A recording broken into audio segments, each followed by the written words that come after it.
Hola, buenas noches a todos. Hoy tenemos el honor de tener con nosotros a un invitado de lujo, Sami Eppel, analista político, periodista, investigador del Instituto para el Estudio de la Política y el Antisemitismo Global y miembro de la Sociedad Interamericana de Prensa, vicepresidente de Atzata Sheini.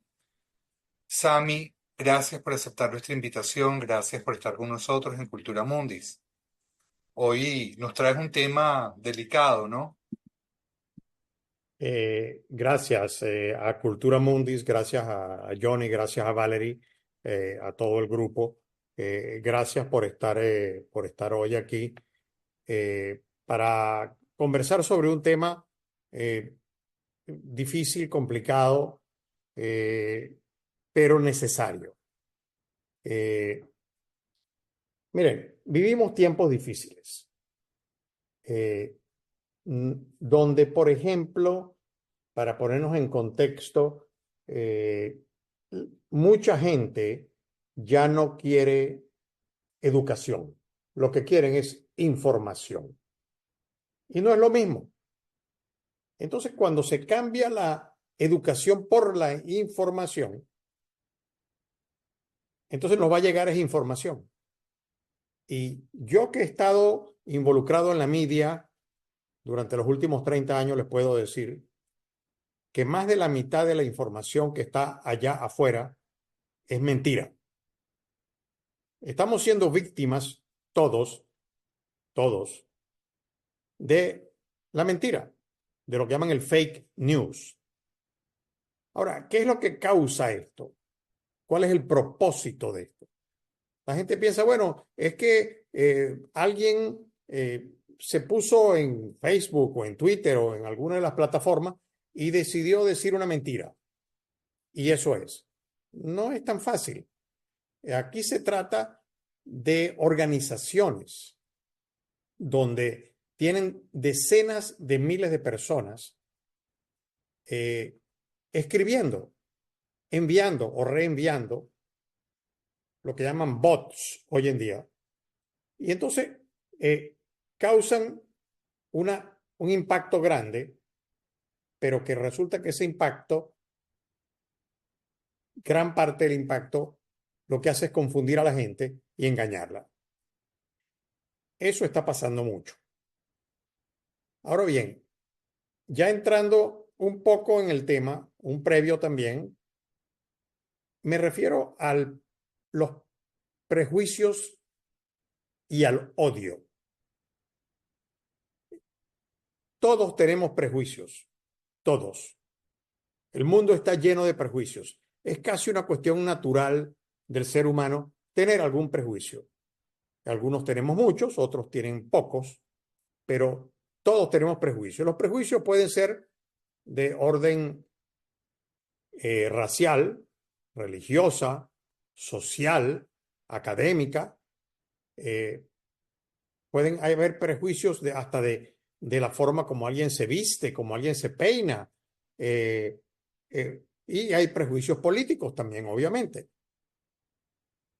Eso no quiere decir que porque tengamos una idea diferente sobre algo con otra persona o con otro grupo, que vamos a salir a matar a esa gente. No, la mayoría de los prejuicios son inofensivos. Son ideas que tenemos. Pero, y aquí es donde viene el problema para nosotros, es que hay un prejuicio que es genocida y es el antisemitismo, la judeofobia. El antisemita no me quiere conocer. Él no quiere hablar conmigo. Él no quiere aprender de mí o que yo aprenda de él. No. El antisemita me quiere matar. Ya trató y lo logró hasta cierto punto de matar a parte de mi familia. Y ahora me quiere matar a mí, a mis hijos y a mis nietos. Esa es la esencia del antisemitismo y la judeofobia es el genocidio. Es una enfermedad social. La sociedad entera está enferma de antisemitismo y lo estamos viendo hoy en día, que después de lo que pasó en Israel, se ha levantado esta ola de odio que muchos decimos, ¿de dónde viene esto? ¿Cómo es esto posible? Bueno, está ocurriendo porque el antisemitismo nunca desapareció. El antisemitismo a través de los años, de los siglos, lo que ha hecho es mutar. Ha sido una mutación de una enfermedad. Igual que a veces virus y enfermedades presentan mutaciones. Bueno, esta enfermedad social, que es la judeofobia, el antisemitismo, ha ido mutando a través de los siglos de ser una cuestión netamente religiosa a luego ser una cosa estrictamente racial. Eh, eh, Hoy en día es algo político, porque es políticamente correcto. Y aquí entramos en el tema escabroso. Es políticamente correcto hoy en día ser antisemita, algo que era impensable eh, hace un tiempo atrás. Ahora, ¿cómo se manifiesta esto y, y por qué se les ha hecho, digamos, más fácil a los enemigos de la humanidad, los enemigos del pueblo judío, a llevar adelante esta campaña anticivilizatoria?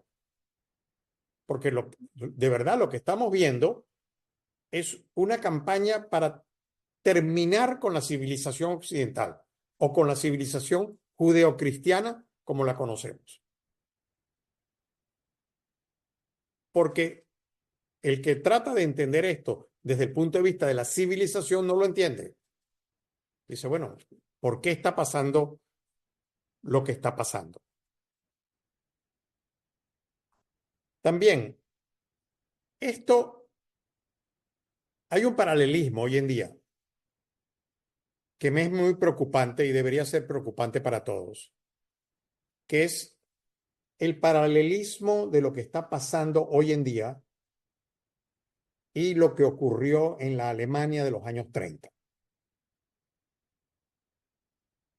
Yo no digo que sea directamente comparable, pero es paralelo. Porque veamos, las acciones empiezan por palabras, no por acciones. Hay mucha gente que dice, y si yo ahorita fuese a decir la palabra Auschwitz, inmediatamente, mentalmente, todo el mundo conecta con nazi, ¿verdad? Bueno, pero resulta que el antisemitismo, la judeofobia nazi, no empezó en Auschwitz, empezó con palabras, empezó con palabras de demonización, de deslegitimación, de boicot contra los judíos, que terminó en el holocausto, terminó causando el holocausto. O sea, las palabras son importantes. El hecho de que alguien esté en la calle hoy en día y diga que voy a salir a matar judíos, como dijo Kamani James, el que llevó adelante el líder de las manifestaciones en la Universidad de Columbia, en Nueva York. Él dijo que a los judíos había que matarlos y dijo públicamente que los judíos teníamos suerte, lo dijo enfrente de la universidad, que los judíos teníamos suerte de que él ese día no se sentía con ganas de ir a matar judíos. Imagínate. ¿Qué hizo la Universidad de Columbia? en vez de expulsarlo, lo suspendió. Y es posible que esa suspensión sea suspendida a su vez. Entonces, las palabras son importantes. Si alguien te dice que te va a hacer daño, mejor creerle, porque, porque lo pueden hacer y lo van a hacer. Ahora bien, lo que está pasando hoy en día en Israel y en el mundo judío con el tema del antisemitismo tiene mucho que ver con los nazis. La ideología salafista, la ideología de Hamás, es la ideología de la hermandad musulmana. Y la hermandad musulmana, que fue dirigida antes de su muerte hace unos años atrás por Yusuf al-Qaradawi, por cierto, refugiado en Qatar, que era donde él vivía, porque él estaba sancionado básicamente en todos los países del mundo, incluyendo los países árabes, pero Qatar lo aceptó. ¿Qué decía Yusuf Qaradawi, cabeza de la hermandad musulmana, padre de Hamás, prácticamente? Él decía que el deber de cada musulmán creyente era continuar el trabajo de Hitler. Él lo decía. ¿Y qué pasó? Bueno, aquí tenemos hoy en día organizaciones genocidas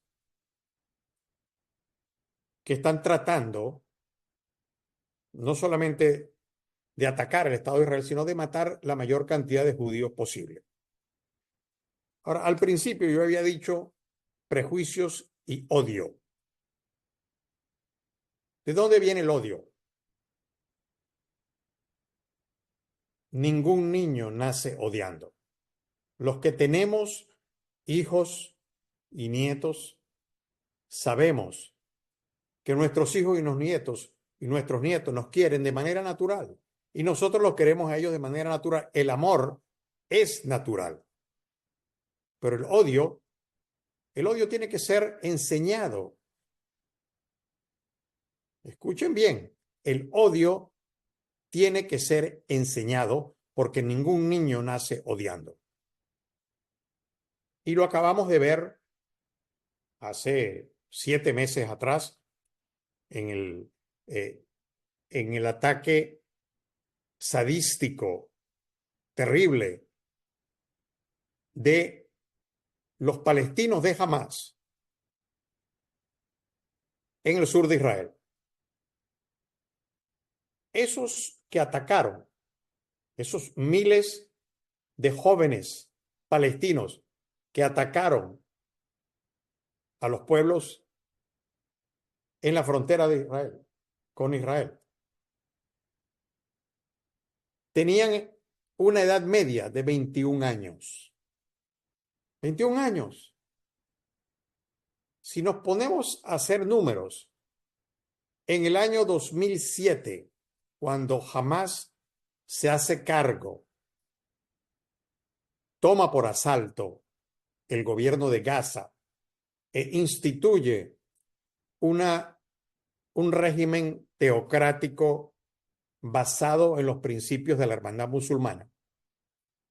Estos muchachos, ahora convertidos en monstruos, tenían 4 años o tenían 5 años.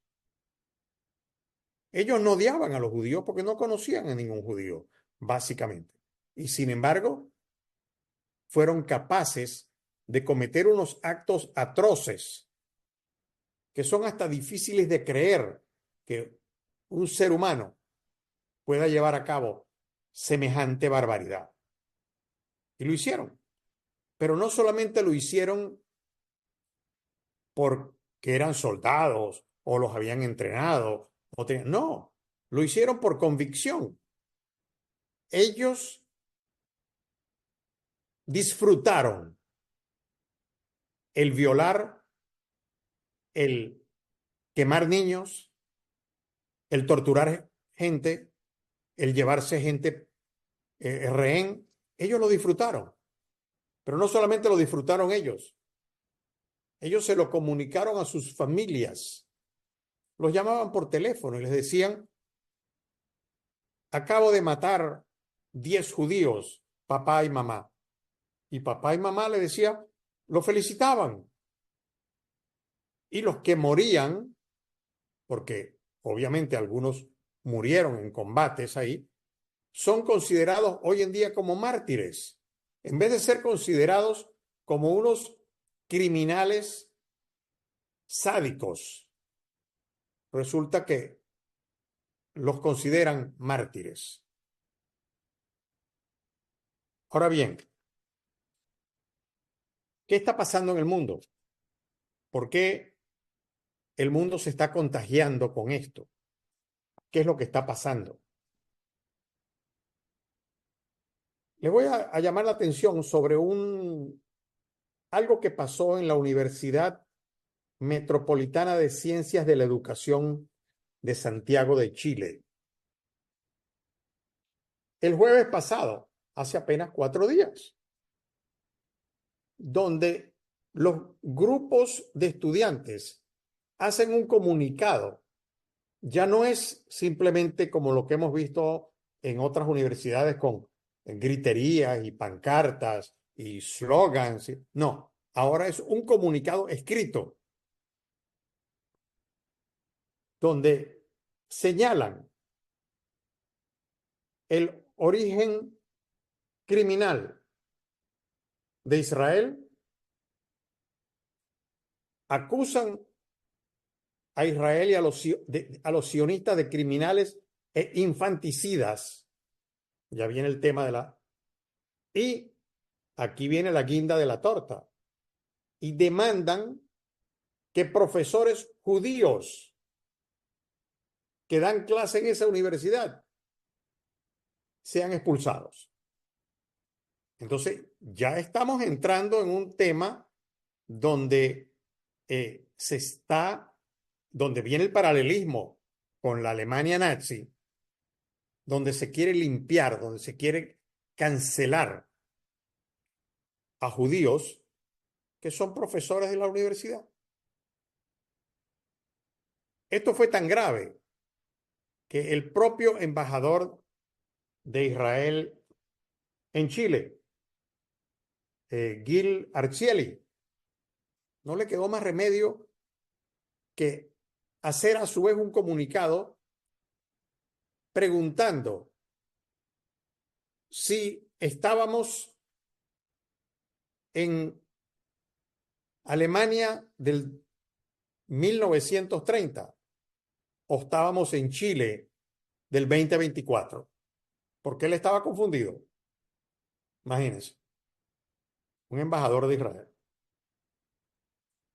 Ahora bien, gran parte de todo esto viene, y me refiero, cuando digo todo esto, me refiero a esto que está pasando en los campus americanos y del mundo entero, porque esto está pasando, esto es un movimiento mundial, movimiento muy bien financiado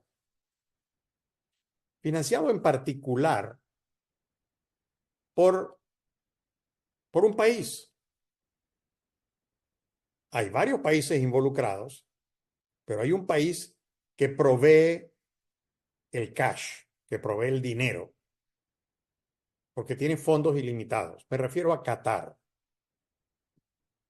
Qatar es un mini país con 300.000 ciudadanos. Eso es todo. El resto de los que viven allá en Qatar son empleados. Algunos son casi esclavos.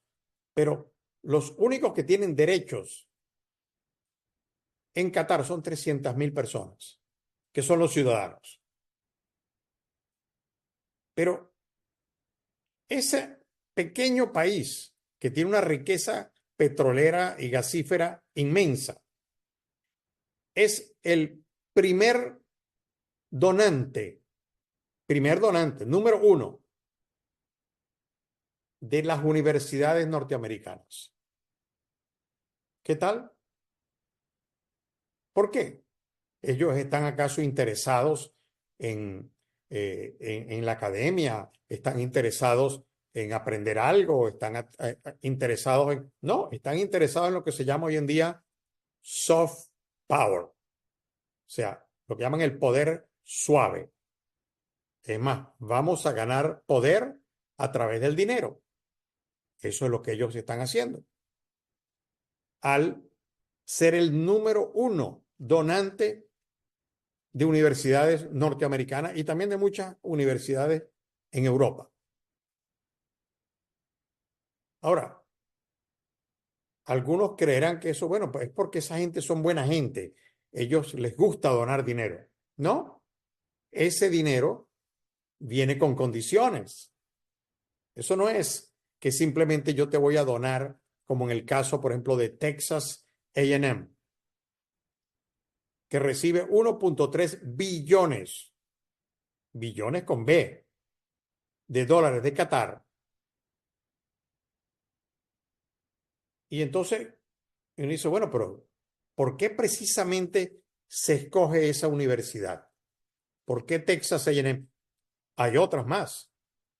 Estamos hablando de Cornell, estamos hablando de Yale, estamos hablando de otras universidades importantes. Ellos siempre escogen universidades élite, porque no es que ellos con ese dinero inmenso que le mandan a las universidades, ellos tienen una regadera prendida, donde le dan a todo el mundo. No, ellos escogen universidades élites y a esas universidades les donan inmensos fondos, inmensos. Claro, esos fondos inmensos son para ganar la influencia, no solamente para establecer centros islámicos, no, son para ganar poder. En el caso particular de los contratos que se firmaron, que el reino de Qatar firmó con, por ejemplo, con Texas A&M, es secreto. Y Qatar es dueño de los resultados de los proyectos científicos que ellos estén financiando. ¿Qué tal? Y resulta que Texas A&M, que ahora, por cierto, tuvo que romper el arreglo, pero lo rompió porque se le iba a presentar un problema judicial. ¿Pero por qué lo rompe? Por eso. Pero en el arreglo se decía que los resultados de las investigaciones eran de Qatar.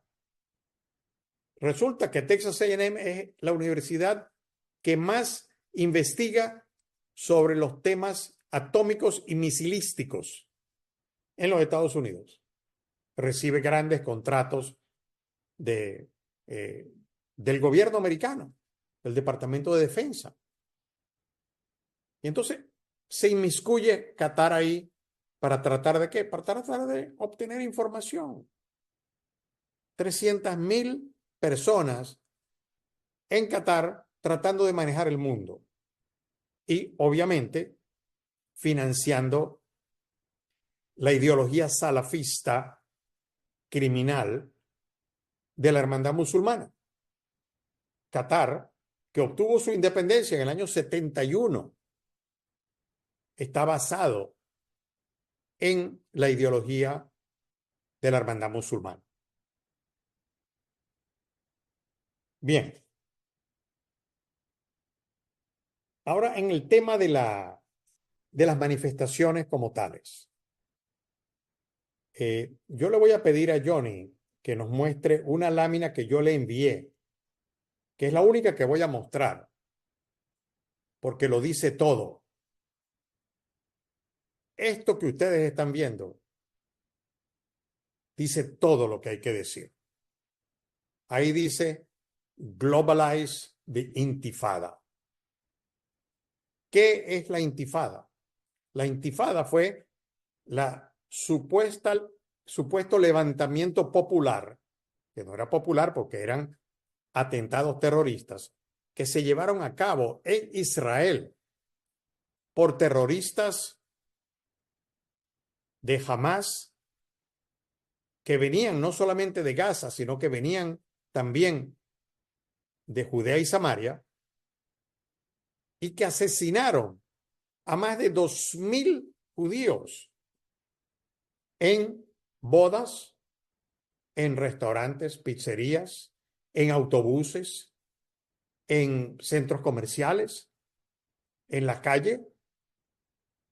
Esa fue la intifada. Fue una arremetida criminal que mató 2.000 personas indiscriminadamente. Niños, mujeres embarazadas, no importaba nada. La idea no tenía, al igual que no tenía lo que ocurrió el 7 de octubre pasado, no tenía ninguna intención militar, sino lo que tenía era una intención genocida. Y ahora vemos que esta pancarta que le estamos mostrando aparece en casi todas las manifestaciones en el mundo entero, en particular Estados Unidos e Inglaterra, esta que está en inglés. Globalizar la intifada. ¿Qué es lo que se está pidiendo? No hay que hacer mucha, no hay que meterle mucha cabeza a esto. La intifada, movimiento para asesinar y lograron asesinar más de 2.000 judíos durante la intifada. Ahora dicen vamos a globalizarla. ¿Qué significa? Significa que tu colegio, que tu restaurante, que tu sinagoga es ahora un blanco de esta nueva intifada global. Yo sé que son palabras muy fuertes y que muchos dirán, bueno, pero ¿esto a dónde va a llegar? Miren, esto se va a poner peor antes que se ponga mejor. En la parte de Israel, ni hablar. O sea, lo que hemos visto hasta ahora, indistintamente de que mucha gente en Israel aparentemente están llevando su vida de manera normal, pero Israel está en guerra, en una guerra tremenda en el sur, pero una guerra aún mucho más mortífera, potencialmente más mortífera en el norte. ¿Por qué? Bueno, porque Hezbollah, que está radicada en el sur del Líbano y en otras partes del Líbano también, es parte del gobierno del Líbano, tienen un poder bélico, un poder misilístico, más de 10 veces más grande que el que tuvo o el que tiene todavía, si es que lo tiene todavía, que lo tiene Hamás. Hamás tuvo muchos cohetes, rudimentarios algunos hechos, hasta hechos en casa, hechos por ellos mismos, con fábricas. Los de la Hezbollah vienen de Irán. Irán es una potencia militar que está utilizando sus recursos técnicos militares, los está utilizando a favor de Rusia en la guerra con Ucrania. O sea, esto no es cualquier cosa. Ellos tienen misiles que son misiles inteligentes. No son simples misiles que usted los lanza y bueno, caen donde van a caer. No, esto Hezbollah tiene miles de misiles que tienen guía, que son capaces de dirigirlos, que son capaces de evadir algunas de las, que fue prácticamente lo que trató Irán. Lo que ocurrió hace un par de meses atrás con el ataque de Irán a Israel, donde lanzaron 350 drones, cohetes, misiles. ¿Eso qué fue?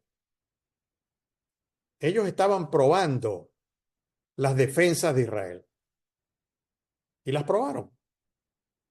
Ahora han aprendido algo y saben posiblemente cómo evadir algunas de estas defensas. Ahora bien, lo que está pasando en las universidades, no solamente de Estados Unidos, sino de otros países, es que estamos viendo algo que yo llamaría la revolución de la ignorancia, que es básicamente esto que estamos viendo en pantalla también. Cualquiera diría, bueno, esta chica que está mostrando este cartel, que ha sido mostrado miles de veces en manifestaciones anti-israelíes y antisemitas, la gente dice, bueno, ella no sabe lo que está diciendo. Es posible que no tenga idea de lo que está haciendo.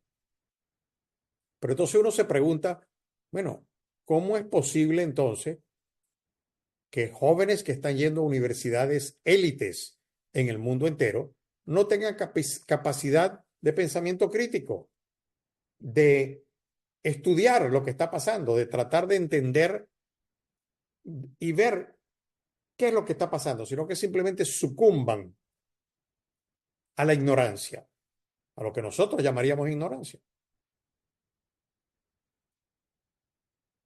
Estas son fuerzas, como dije anteriormente, son fuerzas anticivilizatorias. Y mucha gente dice, bueno, pero es que aquí están, por un lado, la izquierda y por otro lado están los islámicos. Y muchos nos preguntaremos, ¿cómo es posible que dos ideologías tan disímiles como la izquierda radical por un lado y el islam radical por otro lado, estamos hablando de izquierda y fascismo, es fascismo islámico? ¿Cómo es que están unidos en esto? Bueno, tenemos que entender que están unidos por el odio. El cemento que los mantiene juntos es el odio. Es el odio al judío. Por eso es que muchos estamos confundidos, estamos que no entendemos lo que está pasando. Ese odio que se viste a sí mismo como que fuese una causa social. Esa interseccionalidad que estamos viendo es el resultado de más de 30 años de trabajo en universidades. Los profesores, que son los que han enseñado a estos muchachos, ¿de dónde vienen?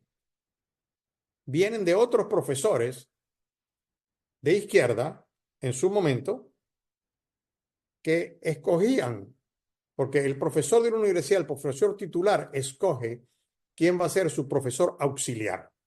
Y el profesor auxiliar simplemente se contagia del profesor titular porque él quiere ser, en un momento, él quiere llegar a ser profesor titular. Entonces, este es un círculo vicioso académico donde radicales escogen a los profesores auxiliares para que eventualmente sean profesores titulares, y eso es lo que tenemos hoy en día. Hoy en día, creo que hace unos meses atrás falleció un profesor en Harvard que dijeron que era el último profesor conservador, porque vamos a estar claros, en Harvard y en otras universidades también había gente conservadora que eran profesores, pero cada día son menos.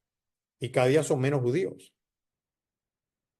Ya que estamos en el tema de Harvard, les doy un dato para terminar y empezar con las preguntas que son las que a mí me interesan, que ustedes pregunten algo.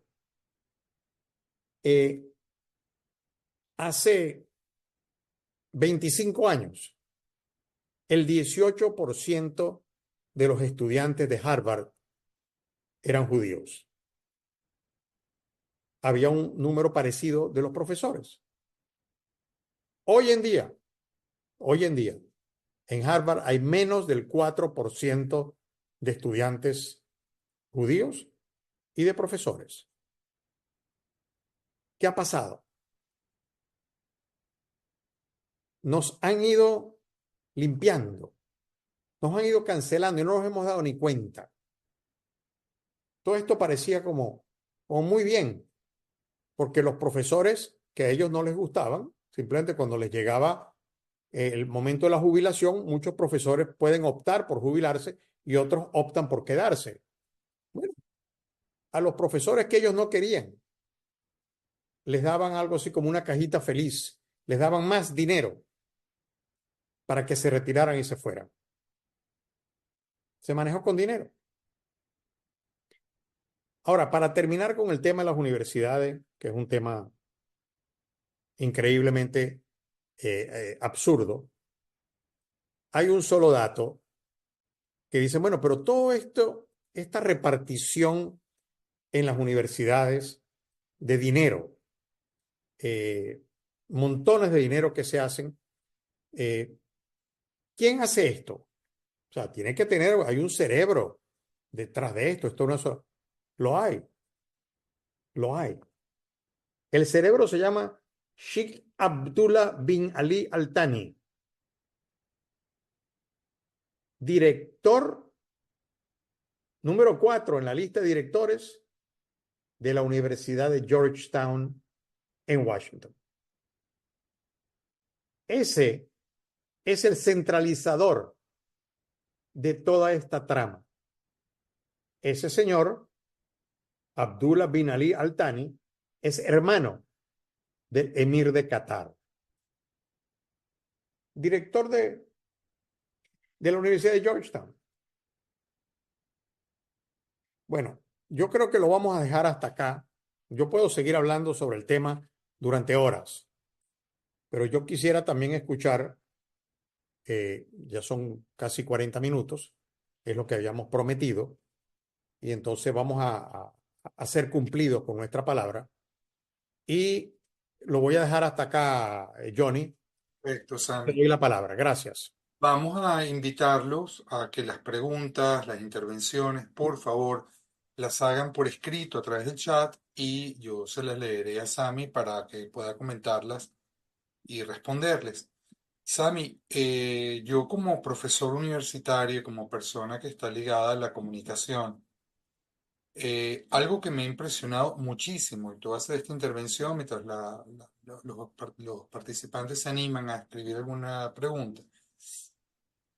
Eh, Me llama mucho la atención cuando uno menciona que no es el pueblo palestino, que es Hamas, o cuando se habla, por ejemplo, de lo que ocurrió en el ataque, en los asesinatos perversos, en las drogas con las que estaban estimulados estos seres que fueron a perpetrar esos crímenes. Con toda esta propaganda, eso no tiene peso, sino es tan fuerte el trabajo que se ha hecho que lo que pesa es el, el discurso sembrado. Entonces, lo estoy mencionando porque aquí hay varios colegas psicólogos míos entre los participantes y es todo un tema. Es todo un tema como aquí se puede aplicar incluso el tema de la banalidad del mal. Por eso el tema que tú, el título que tú elegiste, el próximo holocausto, como advertencia, que sé que algunos incluso te lo han enfrentado, pero creo que no es nada. Es una advertencia que nos estás haciendo. Ciertamente, Johnny. estos monstruos que salieron de Gaza eh, eran todos palestinos o son todos palestinos. La gente dice, bueno, pero es que Hamás no es Palestina. A mí me es difícil separar una cosa de la otra por una cuestión muy sencilla. Yo entiendo que no todo palestino es Hamás, pero todo Hamás es palestino. Y entonces esta glorificación del mal, esta, esta terrible eh, eh, forma de enfrentar esto, de llamarlos mártires, de llamarlos, de felicitarlos, de aplaudirlos, de repartir caramelos. Esto es algo terrible y por eso es que yo los llamo monstruos, porque estos jóvenes fueron enseñados a odiar y convertidos en monstruos y es lo que tenemos hoy en día. Sí, la cuestión es qué hacer frente a esto y qué hacer a nivel de trabajo que ya bastante se está haciendo, pero un poco para desenmascarar. Tenemos aquí unas intervenciones.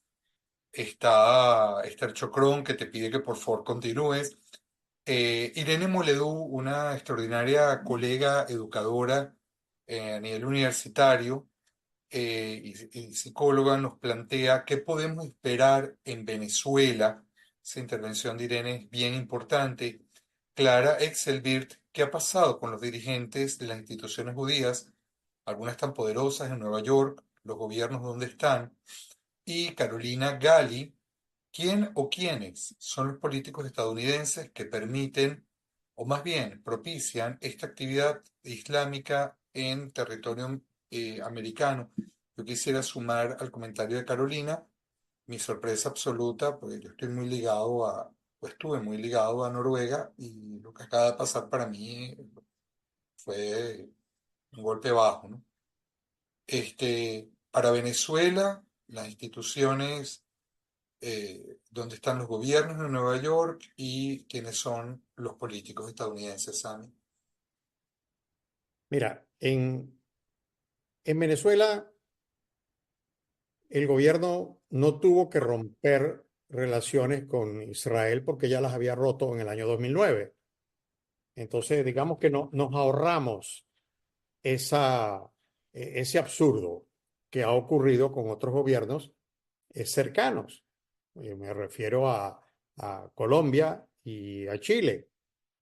Eh, También los gobiernos que se están sumando a algo tan increíble que, por cierto, ayer los castigaron.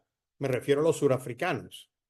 La ANC, el African National Council, que es el partido de Mandela, sufrió una derrota tremenda en las elecciones en Sudáfrica por primera vez. Había sido el único partido. Y un partido que se había convertido en un partido antisemita, cuando Nelson Mandela no era antisemita. Es más, él fue amigo de los judíos. Sus abogados que lo defendieron durante sus juicios eran judíos. Y entonces, después viene este cambio y gobiernos extremos deciden acusar a Israel de genocidio, sin ni siquiera darse cuenta lo que significa la palabra genocidio y cómo se interpreta.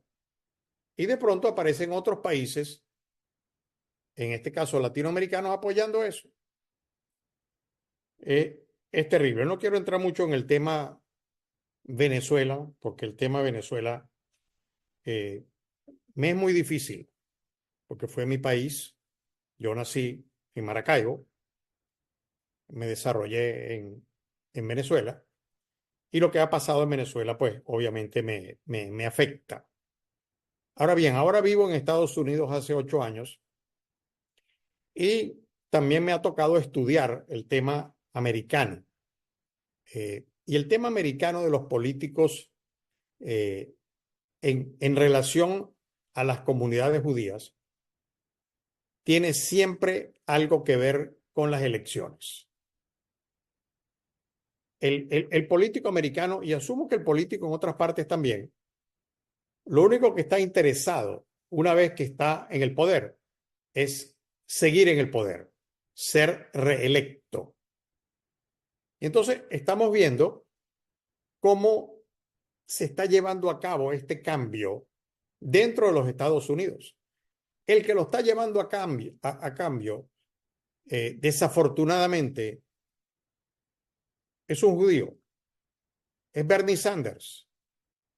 Bernie Sanders creó un partido político que muy poca gente conoce, que se llama Socialists of America, Socialista de América. Él no es demócrata, él vota con el Partido Demócrata, pero él está inscrito en el registro electoral y es senador por Vermont en el Senado americano como independiente. Pero él vota con los demócratas y les hace falta a los demócratas. Y él, ¿qué decidió a partir de las elecciones, digamos, del 2016 y anteriores? Era buscar erosionar el poder que él llama el poder judío dentro del Congreso americano. Y lo está logrando. Hay políticos, y les doy el ejemplo típico de esto es lo que le pasó, por ejemplo, a, al congresista Elliot Engel. Alguien a lo mejor se acordará de Elliot Engel. Elliot Engel, durante 30 años, representó a uno de los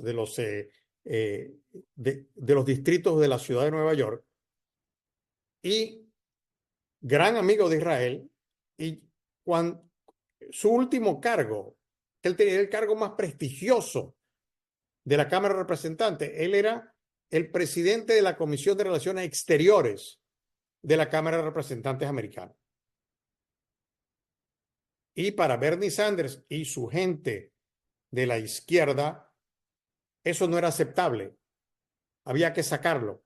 Y al igual que sacaron a otra gente, estoy dando esto solamente, es un ejemplo, hay muchos más. Dijeron, bueno, hay que sacarlo. ¿Y qué hicieron? Bueno, se apoderaron del Partido Demócrata local y manejaron las elecciones locales de ese partido. Y cuando le tocó la reelección a Elliot Engel, lo derrotaron. ¿Y a quién pusieron? A Jamal Bowman.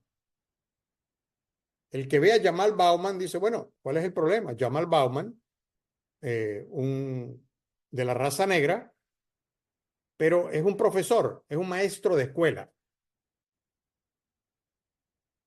Y entonces sacan a Elliot Engel, ponen a Jamal Bowman gana las elecciones y hoy en día es un antisemita impresionante, anti-israelí impresionante, al igual que muchos otros. Entonces, ese parece ser el destino de la política norteamericana en muchas partes. Gracias. Tenemos dos intervenciones, una de Benjamin Fuchs, que nos dice, hablando de Hezbollah, aunque sabemos que Hezbollah es más poderoso que el propio ejército del Líbano, ¿cómo se entiende que Israel no proteste, responsabilice y acuse formalmente al gobierno del Líbano por los ataques diarios contra el norte de Israel? Y la otra pregunta es de Sara Snitkovsky. ¿Qué se puede hacer para combatir la desinformación? Encuentro que la gente ha sido intensamente expuesta a esta posición anti-Israel o antisemita. Son difíciles de manejar o de explicarles la otra cara de la moneda. Tienen que ser instituciones entrenadas para combatirlo, pero ¿qué se puede hacer a nivel individual? Y esto que dice Sara va de la mano con una apreciación de Silvia Cohen. Desgraciadamente, Hamás y el pueblo palestino han, entre comillas, ganado mucho más como imagen, cierra comillas, que nosotros como país democrático de Oriente y de ejemplo del mundo. Una tristeza. ¿Cómo podemos retomar nuestra imagen?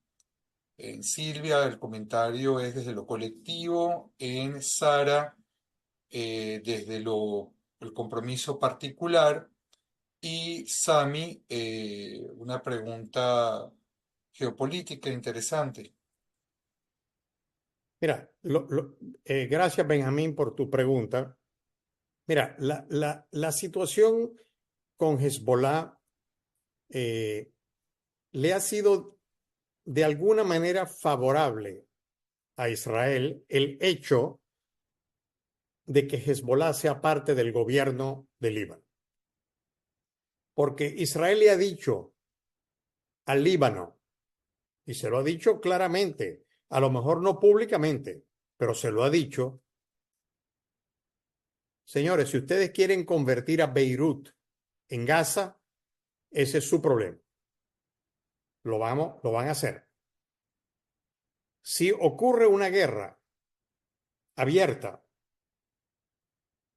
todo el Líbano es blanco, igual que lo es hoy en día en cualquier sitio que se esconda alguien de Hamas en Gaza.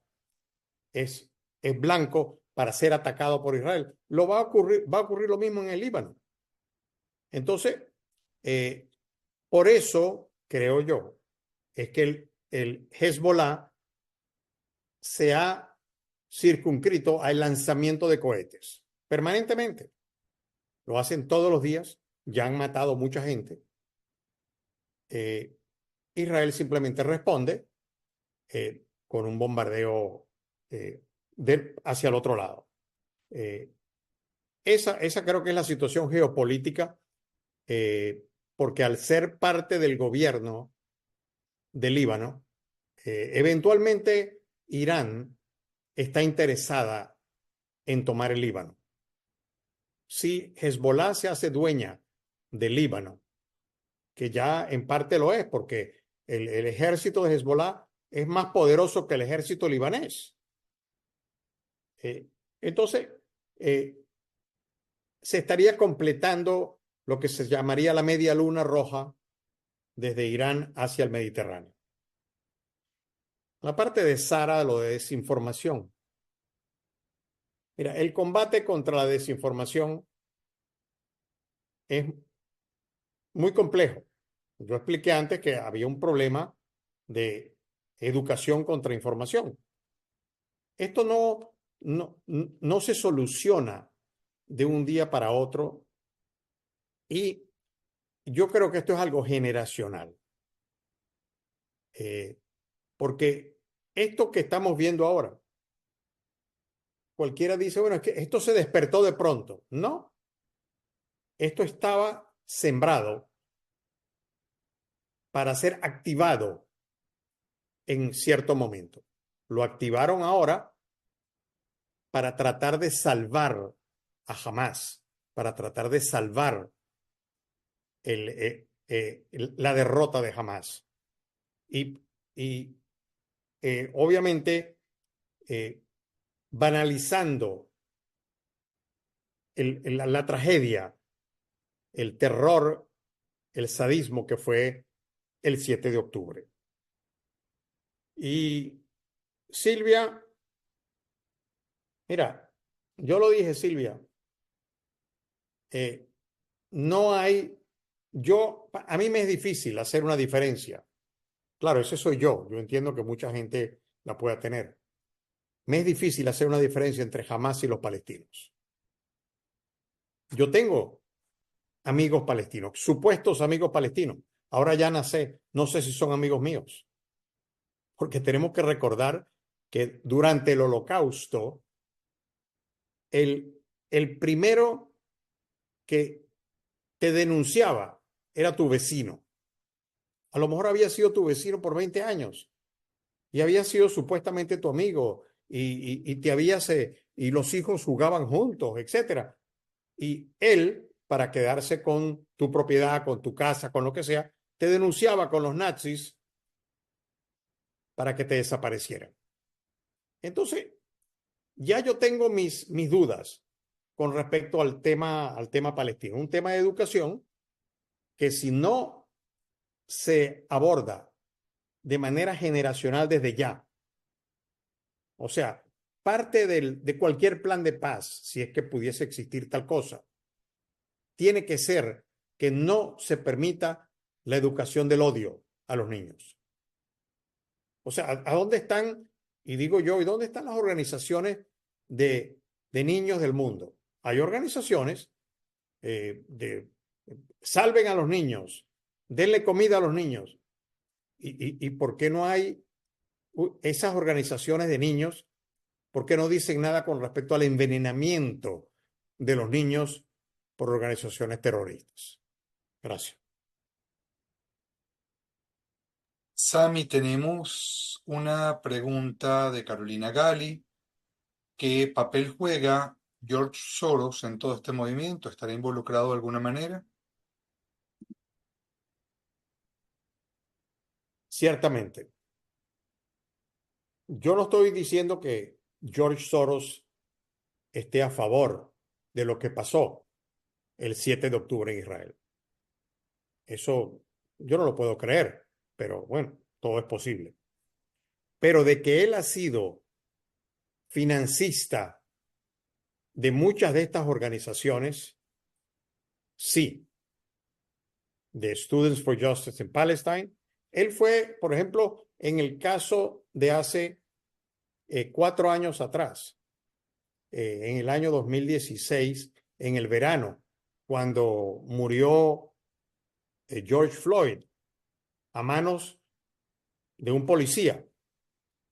Entonces que se levanta esta gran ola que se llama Black Lives Matter, que por cierto es parte del conglomerado anti-israelí y antisemita de hoy en día. El mayor financista de esa organización fue George Soros en su momento. Entonces, la respuesta es sí. Gracias, Carolina. Bien, ¿alguna otra pregunta? ¿Algún otro comentario? Por ahí nos estaban preguntando que quienes quieran volver a escuchar este encuentro con Sami Eppel, ¿cómo pueden hacer? La grabación estará apenas esté lista en la página de Sami Eppel. Sami, ¿cuál es tu página, por favor? La página mía es Sami Eppel, Perfecto, Sammyeppel, en YouTube. listo. En YouTube estará entonces en la página de Sami Eppel, en el canal de YouTube de Cultura Mundi y en nuestra página web, que los invito a seguirnos y las próximas actividades puedan también acompañarnos.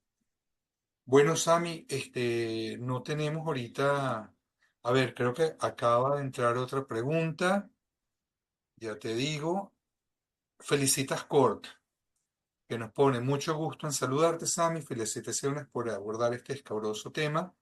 Cuando hablas de revolución de la ignorancia, sabemos muy bien que un antídoto poderoso es la difusión masiva de lo que representa el judaísmo. Ciertamente, estoy de acuerdo, pero vamos a estar claros. Yo no digo que es malo, o sea, el hecho de todo lo que hace Cultura Mundi como organización, de lo que hacen muchas organizaciones judías, de lo que hacen los museos del Holocausto, donde se llevan a decenas de miles de niños cada año, y todas estas cosas que nosotros hacemos. Pero ahora nos damos cuenta eh, de que para qué sirvieron. No es que no sirvan, sí sirven y hay que continuarla, pero nos hemos dado cuenta que hay otras fuerzas que que tienen una fuerza económica inmensa, porque yo insisto, esto se trata más que todo de dinero y menos de ideología. Dinero contra ideología, la ideología no importa, la ideología salafista de la hermandad musulmana, antisemita, nazi, existe y va a existir toda la vida. Pero uno dice, ¿por qué están los jóvenes del mundo sumados a esto? Están sumados porque las universidades lo han permitido. Es posible, esto sí es posible contrarrestarlo, pero hay que hacer algo que no se ha hecho, Johnny, y que es la parte judicial. No puede ser legal. O sea, el discurso de odio no es libre discurso, porque aquí se habla siempre de, bueno, free speech, free speech. Todo es libre discurso. Señores, si alguien dice que me va a matar, eso es hay que creérselo.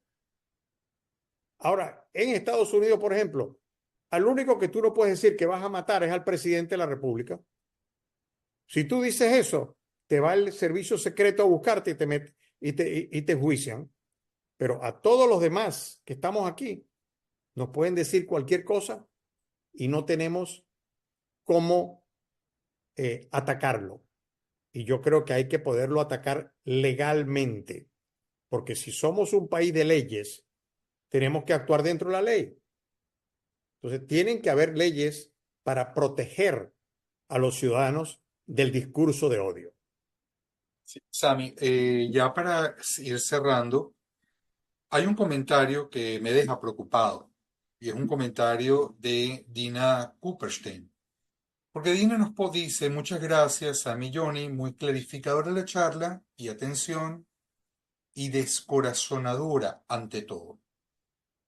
Y cuando tú y yo hablamos planificando esta charla, sabíamos que este tipo de comentario podía venir, pero la idea no es descorazonar, la idea es buscar alternativas y todos, entre todos, estar informados y poder saber hacer con todo esto, con lo que Sami hoy habló, porque como dice el dicho, y me perdonan el lugar común, en la unión está la fuerza y por algo se ha caracterizado siempre el pueblo judío. Sami, ¿qué puedes decirle a Dina, Aquí. ya para ir cerrando, y a todos en cuanto a lo descorazonador, por favor? Mira, Dina, gracias. Y mira, yo sí tengo una respuesta, no solamente lo que dije anteriormente sobre la parte legal, es algo que se llama el orgullo judío. Cuando tú te enfrentas a alguien de manera orgullosa, de manera y de manera respetuosa también, pero de manera orgullosa, tú dices, yo estoy orgulloso de ser judío y de mis ancestros judíos y de mis hijos judíos, eso pone a la gente a la defensiva, porque no importa que no te quieran, no importa que te odien, no importa, pero cuando se dan cuenta de que tú tienes una convicción sobre tu judaísmo, que tú tienes entonces una fuerza interna, eso los pone entonces a la defensiva. Por eso es que yo le digo a la gente, yo nunca he perdido un debate con un antisemita, porque no tienen argumentos, los argumentos siempre son los mismos. No hay el argumento sólido basado en solidez académica, en solidez ideológica, en solidez religiosa. No la hay. Es simplemente una especie como de un sentir. Acuérdense que hoy en día todo tiene que ver con feelings. Hoy en día ya no tenemos, o sea, es como tú te sientas hoy en día. Bueno, ok, está bien. Pero en el tema de Israel, entonces, en el tema de los judíos, si tú te sientes judío, demuéstralo, demuéstralo. ¿Qué es eso de que hay que salir a la calle, hay que quitarse la kipá, el que la usa? Que hay que esconder la Maguen David. Entonces estamos regresando a la época de Hitler. Le estamos dando la razón. Yo entiendo que gente dice, no, pero es que tengo que proteger a mis niños, no pueden ir al colegio con un Maguen David. Bueno, yo entiendo que cada quien hace eso o hace lo que piensa que debe hacer. Yo creo que el orgullo judío tiene que ir por delante de todo. Seamos judíos orgullosos de ser judíos. Sami, la mejor manera de despedirnos es con el comentario de varias personas que están pidiendo el segundo capítulo de esta ponencia. Así que lo dejo en tus manos. El canal de Cultura Mundis es tuyo cuando tú quieras, me dices y lo planificamos. Yo, mientras tanto, quiero a todos invitarlos a seguirnos. Pronto está con nosotros, esta semana empieza con nosotros Ariel Segal, nuestro querido Ariel, que todos lo conocemos, donde va a hablar de la influencia de todo esto en el cine en un mundo indiferente y también va a hablar del tema del antisemitismo. Y vamos a tener también a Luis Bont con sus charlas y a León Febres Cordero y esperemos aquí entre nosotros que Sami no nos escucha, un segundo encuentro con Sami, Muisadina Kaufman por su excelentísima charla. Sami, gracias, gracias a todos por acompañarnos y esperemos muy pronto poder estar juntos nuevamente y seguir conversando. Hasta la próxima. Sami, gracias.